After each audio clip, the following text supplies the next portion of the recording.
Le christianisme n'a jamais été synonyme de confort. La croix n'a jamais été un canapé. Dès le moment où Jésus a dit « Renonce à toi-même, prends ta croix et suis-moi », il ne nous invitait pas à une vie sûre. Il nous appelait à la ligne de front d'une guerre spirituelle. Mais au fil des ans, beaucoup ont échangé l'épée contre le coussin, le genou plié contre le siège confortable de l'indifférence. On a créé une idée fausse selon laquelle suivre le Christ, c'est vivre en paix avec le monde, être accepté par tous, éviter les conflits, éviter la douleur. Et c'est un mensonge séduisant, car il semble pieux, mais il est lâche. Il semble spirituel, mais il est mondain. Le vrai chrétien est en guerre, contre le péché, contre la chair, contre les principautés du mal. Il vit avec le bouclier de la foi dans une main et l'épée de l'esprit dans l'autre. Il comprend qu'il y a un prix à payer pour suivre la vérité, qu'il y a des blessures de bataille, qu'il y a des trahisons, des rejets, des déserts, mais il y a aussi l'honneur, la gloire et une couronne incorruptible. Et si vous pensez encore que le christianisme est un abri émotionnel pour vos peurs, peut-être n'êtes-vous jamais vraiment entré dans la bataille. Dans cette vidéo, vous serez confronté à la réalité oubliée de la foi chrétienne. Nous allons démonter la fausse théologie du confort, exposer les ennemis silencieux de l'âme et vous rappeler que la foi qui ne lutte pas ne sauve pas. Préparez-vous. Car celui qui aime le vrai Christ ne vit pas en paix avec le monde. Il y a un mensonge confortable qui s'est répandu comme un poison doux parmi ceux qui se disent chrétiens. L'idée que l'Évangile est une invitation à la stabilité, à la réalisation personnelle et à la sécurité émotionnelle. Une foi centrée sur l'homme, où Dieu est le protecteur de vos volontés et le réalisateur de vos rêves. Mais cet évangile de paix, cette fausse paix, ne sauve personne. Il ne fait qu'endormir les hommes profondément, sur le chemin large de la perdition. Le Christ n'est pas venu apporter le confort. Il a lui-même dit « Ne croyez pas que je sois venu apporter la paix sur la terre. Je ne suis pas venu apporter la paix, mais l'épée. » Matthieu 10, 34. Quelle est cette épée? C'est la séparation, entre la lumière et les ténèbres, entre la vérité et le mensonge, entre la foi authentique et la religion morte, entre ceux qui vivent pour Dieu et ceux qui vivent pour eux-mêmes, avec le nom de Dieu sur les lèvres. Mais ce qui est prêché aujourd'hui dans les chairs n'est pas une épée, c'est du coton. Des prédicateurs annoncent un Christ thérapeute qui vient guérir l'estime de soi blessée, réaliser des projets personnels, protéger les sentiments. Un Christ réduit à la fonction de conseiller motivant. Pendant ce temps, le véritable évangile saigne dans les ruelles de l'indifférence, ignoré par des cœurs qui ne supportent pas d'entendre parler de renoncement, de croix et de repentance. L'Écriture est claire. L'amitié du monde est inimitié contre Dieu. Jacques 4, 4. Mais comment peut-il y avoir une guerre spirituelle quand le peuple de Dieu veut être accepté par le monde? Comment pouvons-nous être le sel de la terre si nous avons peur d'être rejetés? Comment pouvons-nous être la lumière du monde si nous essayons de nous mélanger aux ténèbres? Il y a une génération de chrétiens qui veut la couronne, mais ne veut pas les clous. Qui veut la gloire, mais rejette le Golgotha? Qui veut le ciel, mais ne veut pas mourir à l'ego? C'est l'évangile de la paix illusoire, et il remplit les églises de personnes non régénérées, qui ne sont jamais nées de nouveau, mais se sentent confortablement protégées au sein d'un système religieux qui ne fait qu'affirmer et ne confronte jamais. Charles Spurgeon dénonçait ce faux évangile à son époque. Il a écrit « Si vous êtes un croyant qui vit dans le monde comme les mondains, votre foi est fausse. La grâce de Dieu ne laisse jamais un homme tel qu'il était. » Et ce que nous voyons aujourd'hui, ce sont des multitudes de personnes qui n'ont jamais été transformées par le Saint-Esprit, mais qui sont convaincues d'être sauvées, parce qu'elles fréquentent les cultes, chantent des louanges et écoutent des messages agréables. Mais la question qui résonne comme un coup de tonnerre spirituel est celle-ci. Êtes-vous né de nouveau? S'il n'y a pas eu de guerre dans votre âme, peut-être n'y a-t-il jamais eu de conversion. S'il n'y a pas de lutte contre le péché, peut-être êtes-vous encore mort en lui. Car le véritable évangile ne laisse personne en paix. Il blesse avant de guérir, il brise avant de restaurer, il humilie avant d'exalter, il tue le vieil homme avant de donner vie au nouveau. La foi réelle est marquée par le sang, celui du Christ et le nôtre. Car vivre pour Dieu dans un monde dominé par le péché, c'est déclarer la guerre contre tout ce qui nous entoure. C'est porter une croix tous les jours, c'est mourir tous les jours. Et ne vous y trompez pas, Si le christianisme que vous vivez ne génère pas de conflit spirituel, ne provoque pas de renoncement, ne défie pas votre cœur à obéir, alors peut-être n'est-ce pas l'évangile du Christ que vous avez connu, mais une imitation confortable créée par les hommes pour maintenir les églises pleines et les cieux vides. Le monde est le vrai chrétien. L'enfer attaque celui qui appartient réellement à Dieu. Et si tout autour de vous est tranquille, c'est parce que l'ennemi vous considère déjà neutralisé. L'une des armes les plus efficaces de l'ennemi est le silence. Non le silence de la prière, mais celui de l'ignorance. Une guerre est en train d'être menée en ce moment même, à l'intérieur des maisons, des églises, des pensées. Mais une grande partie du peuple de Dieu continue comme si rien ne se passait. Ils dorment. Ils dorment spirituellement, tandis que des démons marchent autour d'eux, murmurant des mensonges, déformant la vérité et sabotant la foi. L'apôtre Paul n'a pas dit « évitez le mal ». Il a dit « revêtez toute l'armure de Dieu afin de pouvoir résister dans le mauvais jour ». Éphésiens 6, 13. Ce n'est pas une métaphore poétique, c'est une convocation réelle, une préparation au combat. Pourquoi alors beaucoup de croyants ne vivent-ils pas comme s'ils étaient en guerre? Parce que l'évangile moderne les a enivrés de promesses de tranquillité, de bénédiction et de protection, comme s'ils étaient des touristes en croisière céleste, au lieu de soldats en territoire ennemi. Mais la Bible n'a jamais promis de terrain neutre.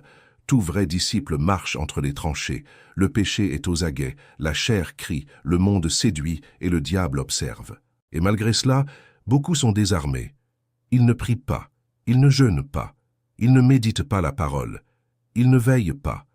Ils croient qu'il suffit de croire en Jésus et tout ira bien. Mais la foi qui ne lutte pas est une foi qui a déjà perdu. Le salut est par la grâce, oui, mais la persévérance est une bataille quotidienne. Spurgeon avertissait les croyants de sa génération avec ces mots « Attention, chrétiens, vous êtes en territoire ennemi. Ne marchez pas sans votre épée. Elle n'est jamais en sécurité dans son fourreau. Veillez toujours. Une attaque peut surgir d'où vous l'attendez le moins. Ce n'est pas le monde qui vous offre le plus grand danger. C'est votre propre cœur. Car la bataille la plus intense du chrétien n'est pas à l'extérieur, elle est à l'intérieur. C'est là que l'orgueil essaie de s'exalter. C'est là que la luxure murmure avec douceur. C'est là que la peur paralyse, que le doute ronge, que la commodité construit des murs invisibles autour d'une foi tiède. Et si le croyant ne reconnaît pas cette guerre, il devient une cible facile, car le diable ne craint pas celui qui chante fort, il craint celui qui prie en secret. Il n'est pas dérangé par celui qui a un discours, mais par celui qui a les genoux usés et les yeux mouillés. La guerre spirituelle n'est pas un mythe mystique, c'est une réalité cruelle. Et beaucoup sont vaincus parce qu'ils s'obstinent à l'ignorer. Le christianisme sûr et confortable est une illusion. La vraie foi est une tour de guet, pas une maison de campagne. Le Saint-Esprit n'est pas une anesthésie, il est un feu purificateur. Et ce qui n'est pas brûlé par lui sera consumé par les ténèbres. Celui qui vit la vérité sera haï par le monde. Celui qui porte la lumière sera attaqué par les ténèbres. Celui qui proclame l'Évangile sera persécuté, même si c'est dans le silence du rejet, dans la solitude de la chambre ou dans les pressions invisibles du quotidien. Et si cela ne vous arrive pas, arrêtez-vous et réfléchissez. La foi qui ne provoque pas de résistance est peut-être déjà diluée. La vie qui ne dérange pas les ténèbres est peut-être éteinte. Il y a quelque chose de profondément faux avec l'Évangile que beaucoup vivent aujourd'hui. Il est trop bon marché. Il n'exige pas de repentance profonde. Il n'exige pas de sainteté. Il n'exige pas de séparation du monde. Et, le plus alarmant, il n'exige pas de guerre. Nous vivons à une époque où le plus grand objectif est de ne pas être attaqué, ne pas être rejeté, ne pas être exclu. Mais si votre christianisme traverse la culture actuelle indemne, si votre foi est bien accueillie par un monde qui hait la croix, alors peut-être avez-vous cessé de suivre l'agneau et avez commencé à suivre la foule. Le Christ n'a jamais promis l'acceptation. Au contraire, vous serez haïs de tous à cause de mon nom. Luc 21, 17. L'absence d'opposition n'est pas un signe de bénédiction. Souvent, c'est le symptôme d'une foi qui est devenue inoffensive. Inoffensive pour le monde. Inoffensive pour le péché. Inoffensive pour l'enfer. Charles Spurgeon avertissait clairement, le Christ n'a jamais promis que ses disciples seraient impopulaires. Au contraire, Il a promis qu'il serait persécuté. Mais contrairement à cela, il y a aujourd'hui une recherche d'un christianisme qui accommoderait l'ego, qui ne confronterait pas le style de vie, qui permettrait de vivre en paix avec tous, y compris avec ses propres péchés. Et le résultat est dévastateur. Une génération de croyants fragiles, incapables de supporter la moindre épreuve, des hommes qui abandonnent à la première résistance, des femmes qui abandonnent la foi quand leurs désirs ne sont pas exaucés, des jeunes qui ne supportent pas de vivre différemment du monde et préfèrent taire leur foi pour ne déranger personne. Quand est-ce que servir le Christ est devenu synonyme de confort? Depuis quand l'Évangile est-il devenu un produit de consommation émotionnelle? Paul disait « Car nos légères afflictions du moment présent produisent pour nous, au-delà de toute mesure, un poids éternel de gloire. » Mais pour beaucoup, le moindre inconfort est déjà une raison de questionner Dieu. Comme si le Seigneur était obligé de protéger votre zone de confort et non votre âme. Dieu ne nous a pas appelés à la stabilité. Il nous a appelés à l'obéissance, et souvent cette obéissance coûtera tout. Elle coûtera des amis, elle coûtera des opportunités, elle coûtera la réputation, elle coûtera des nuits en pleurs, mais elle sauvera votre âme. Et c'est tout ce qui importe. Le christianisme véritable ne se mesure pas à la facilité, mais au prix que l'on est prêt à payer pour lui. Il n'y a pas de victoire sans guerre, il n'y a pas de gloire sans croix, il n'y a pas de résurrection sans mort. C'est pourquoi examinez-vous. Si votre foi n'a jamais été éprouvée, peut-être n'a-t-elle jamais été réelle. Si votre cœur n'a jamais ressenti la douleur du renoncement, peut-être n'êtes-vous jamais mort au monde. Si votre esprit n'est jamais entré en conflit, peut-être est-il encore en paix avec les ténèbres. Vous n'avez pas besoin de voir des démons pour savoir que vous êtes en guerre. Vous n'avez pas besoin d'entendre des voix pour comprendre qu'une bataille est en cours. Le simple fait de vous réveiller chaque jour avec des désirs qui tentent de vous éloigner de Dieu est suffisant pour prouver le champ de bataille est votre cœur. Cette guerre est silencieuse. Elle ne crie pas, elle séduit. Elle ne pousse pas, elle invite. Elle ne vient pas avec des chaînes visibles, elle offre une liberté déguisée en esclavage. Et celui qui ne discerne pas cette guerre est déjà en train de perdre. La Bible dit « Le cœur est tortueux par-dessus tout, et il est incurable. » Jérémie 17:9. C'est en nous que la vraie lutte se déroule. Ce ne sont pas seulement des tentations externes, mais des impulsions internes qui doivent être crucifiées. Le vieil homme, même enterré, essaie encore de respirer. La chair, même vaincue, crie encore. Et le Saint-Esprit nous appelle à marcher sur des charbons ardents, non par plaisir mais par sainteté. Mais voici le problème. Beaucoup veulent suivre le Christ, sans rien tuer en eux-mêmes. Ils veulent la résurrection sans l'inhumation. Ils veulent l'onction sans la repentance. Ils veulent le ciel sans guerre. Charles Spurgeon a déclaré avec fermeté « Si vous ne tuez pas le péché vous tuera ». Combien vivent aujourd'hui cette illusion de pouvoir garder des zones de l'âme intouchées par le Seigneur? Ils gardent de petits péchés comme s'ils étaient des faiblesses acceptables. Ils cachent des habitudes obscures au nom d'une grâce moderne. Mais la parole dit « Soyez saints, car je suis saint ». 1 Pierre 1,16. Cette sainteté n'est pas un accessoire, c'est l'armure du cœur. Sans elle, le croyant est exposé, fragile, vulnérable, et l'ennemi connaît chaque brèche. Il n'attaque pas là où vous êtes fort. Il entre là où vous vous êtes relâché.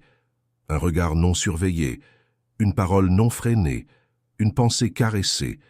C'est ainsi que la guerre progresse. Non pas avec des épées, mais avec des concessions. Et si votre cœur n'est pas l'autel de la vigilance, il sera le trône de l'ennemi. Car là où Dieu ne règne pas, le diable domine. Ne vous y trompez pas. Votre plus grand ennemi n'est pas en dehors de vous. Il est à l'intérieur. L'incrédulité, la froideur, la vanité spirituelle, le manque de prière. Tout cela est une munition entre les mains de l'enfer. Si votre cœur n'est pas un champ de sanctification quotidienne, il deviendra un champ de destruction lente. La guerre est réelle, et elle commence dans les détails, dans les petits écarts, dans les petits mensonges, dans les petites excuses, et c'est pourquoi le croyant doit vivre avec l'épée dégainée, non pas contre des personnes, mais contre lui-même, non pas pour blesser les autres, mais pour crucifier sa propre chair. Car le vrai chrétien non seulement croit, il lutte.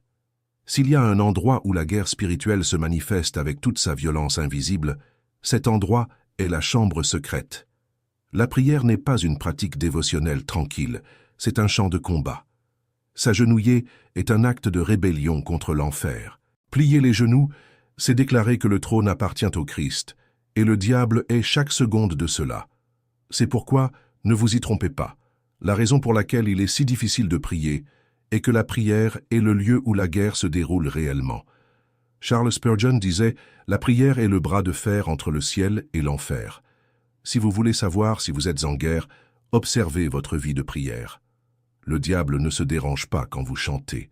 Il ne craint pas votre théologie apprise par cœur, mais il tremble quand vous priez avec sincérité, brisement et foi.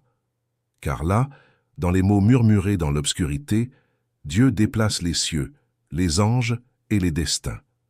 La vie spirituelle de beaucoup est tiède parce que leur prière est morte. Ils parlent à Dieu comme s'ils remplissaient une formalité, sans âme, sans clameur, sans confrontation. Mais les vrais guerriers spirituels ne prient pas avec de belles paroles, ils prient avec l'esprit en flamme. Ils livrent des batailles en secret. Ils pleurent à terre quand personne ne voit. Ils gémissent comme celui qui saigne à l'intérieur. Et c'est là, dans ce silence violent, que les démons sont vaincus. L'apôtre Paul a écrit « Priez en tout temps, avec toutes sortes de prières et de supplications en l'esprit. » Éphésiens 6, 18. C'est l'arme invisible que le monde méprise, mais que les cieux honorent. La prière est résistance, c'est insistance, c'est abandon absolu. Et c'est pourquoi peu la pratiquent vraiment. Il est plus facile de faire du christianisme un événement qu'une guerre continue. Mais le Seigneur ne cherche pas des événements. Il cherche des intercesseurs, des hommes et des femmes qui demeurent dans la brèche, qui n'abandonnent pas au milieu de la nuit, qui ne se taisent pas quand le ciel semble muet, qui persistent, même quand tout en eux demande d'arrêter. C'est la guerre de la prière. Vous luttez contre la fatigue, contre la distraction, contre la froideur, contre l'incrédulité. Et ce qui est en jeu n'est pas un sentiment de paix, c'est votre âme. C'est l'avenir de votre maison. C'est la pureté de votre cœur. C'est la victoire sur le péché secret. C'est pourquoi la prière ne sera jamais facile. Elle est entourée d'oppressions invisibles. Elle est volée par le bruit des réseaux sociaux. Elle est sabotée par la précipitation et les excuses. Mais celui qui gagne en secret a déjà gagné en public. La prière est la ligne de front de la foi. C'est là que le caractère est forgé. C'est là que l'orgueil meurt. C'est là que la chair s'incline. Et quand l'âme se tait devant Dieu, l'enfer crie de fureur. Il y a un moment dans la marche de tout vrai chrétien où Dieu lui permet de ressentir le poids de la croix. Non pas une croix en bois, mais la croix de l'obéissance quand tout en vous veut fuir. La croix de la fidélité quand personne ne vous applaudit. La croix du « Oui, Seigneur » quand le monde entier crie « Abandonne ». C'est à ce point que beaucoup abandonnent, parce qu'on leur a enseigné que suivre le Christ apporterait des solutions et non des coupes. Mais la vérité est celle-ci. Celui qui décide d'être fidèle va saigner. La fidélité à Dieu a un prix, et il se paie avec la vie elle-même. Vie de prière, vie de renoncement, vie de sacrifice, vie qui dit non au péché quand le cœur crie oui, vie qui marche seule quand les amis abandonnent, vie qui adore quand tout manque, vie qui meurt pour que le Christ vive. Charles Spurgeon a affirmé « La fidélité au Christ est parfois un couteau à double tranchant. Elle tranche celui qui la porte et blesse le monde qui la rejette. Vous voulez suivre le Christ? Alors préparez-vous à perdre. Perdre des opportunités, perdre des applaudissements, perdre des amitiés qui ne supportent pas la lumière, perdre la sécurité humaine pour vivre d'une vraie foi. Car la fidélité à l'Évangile ne tient pas dans un cœur divisé. Elle exige l'exclusivité. Dieu ne partage pas son trône avec vos idoles secrètes. Il veut tout ou rien. Et ce tout inclut vos larmes, inclut vos pourquoi avalés dans l'obscurité, inclut vos jours sans réponse, vos jeûnes sans miracle, vos clameurs sans retour immédiat. La fidélité, c'est demeurer quand Dieu se tait, c'est croire quand tout dit non, c'est garder les genoux pliés quand le sol semble ne plus vous soutenir. Les vrais chrétiens seront éprouvés, et ce ne sera pas par le confort, ce sera par la souffrance. car c'est dans la souffrance que le caractère est purifié, c'est dans la douleur que l'orgueil meurt, c'est dans le manque que la foi est éprouvée. Vous ne serez pas fidèle par votre propre force. Vous serez fidèle parce que le Saint-Esprit vous soutient dans le mauvais jour, mais vous devez dire « oui », même quand ça saigne, même quand ça fait mal, même quand vous ne comprenez pas. L'Évangile ne promet pas un soulagement immédiat, il promet la gloire éternelle, et elle viendra après la croix. C'est pourquoi ne vous effrayez pas quand tout semble s'effondrer. Il se peut que Dieu soit justement en train de vous forger. Non pas pour que vous vous sentiez bien, mais pour que vous le glorifiez même en larmes. Les saints ne sont pas faits dans des autels dorés, ils sont forgés dans le feu de l'affliction. Et c'est là, quand la fidélité saigne, que la gloire commence à briller. Dans le royaume de Dieu, il n'existe pas de zone neutre. Soit vous êtes en guerre contre l'enfer, soit vous collaborez avec lui en silence. Soit vous êtes une tour de guet, soit un champ abandonné. Soit vous portez l'épée de la vérité, soit vous avez déjà été désarmé par le monde. Il n'y a pas de juste milieu. Il n'y en a jamais eu. Jésus a dit « Celui qui n'est pas avec moi est contre moi ». Luc 11, 23. Ce n'est pas une métaphore, c'est une sentence. Un sceau éternel qui sépare les soldats des sympathisants. Mais ce que nous avons aujourd'hui, ce sont des multitudes de croyants qui se disent neutres. Ils ne veulent pas trop s'impliquer. Ils ne veulent pas être fanatiques. Ils ne veulent pas paraître radicaux. Ils préfèrent la zone grise d'une foi sans confrontation, d'un christianisme qui ne dérange personne. Mais cette zone grise n'existe pas. Car dans le monde spirituel, le silence est aussi un choix. Charles Spurgeon a dit avec une clarté mortelle « La neutralité en temps de guerre est une trahison.